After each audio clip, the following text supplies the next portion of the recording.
SNL company recharge plan गुड़िक बजार में बहुत लोकप्रिय होबारे लागिछि।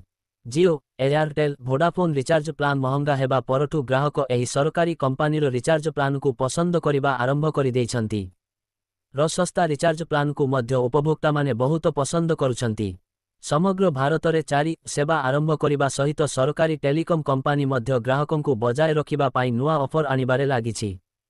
अधिकांश योजना रे ग्राहक माने लंबा भैलिडिटी, असीमित कॉलिंग एवं हाई स्पीड डाटा सुविधा पाउछन्ति। जेहेतु बेसरकारी टेलीकॉम कंपानी गुड़िक सेमानंकर रिचार्ज योजना गुड़िकर मूल्य वृद्धि करिछन्ति, योजना गुड़िकर चाहिदा यथेष्ट वृद्धि पाइबारे लागिछि।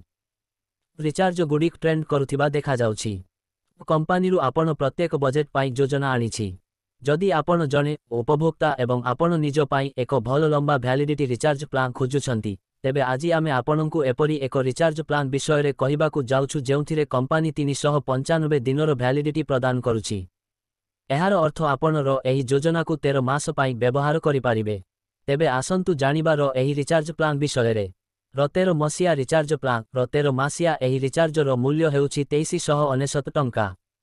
एही योजना रे ग्राहक माने मोट 395 दिनर अर्थात 13 मासर भैलिडिटी पांती। वर्तमान लाभ विषय रे कहिबाकु गले एही योजना रे इंटरनेट व्यवहार पाई प्रतिदिन 2 हाई स्पीड डाटा उपलब्ध। सेहीपरि एही योजना रे प्रतिदिन 100 मागणा मध्य प्रदान करा जाउछि। एहा व्यतीत एही योजना रे समस्त नेटवर्क रे कथाबार्ता करिबा पाई असीमित कॉलिंग सुविधा उपलब्ध। एहार अर्थ आपण अन्य कौनसी नेटवर्क रे घंटा घंटा कथा होई पारिबे। एही योजना रे अनेक मूल्ययुक्त सेवा मध्य उपलब्ध, जेउथिरे अंतर्भुक्त 197 कंपानीर 197 टंकिया रिचार्ज प्लान 70 दिनर भैलिडिटी सहित आसी थाए।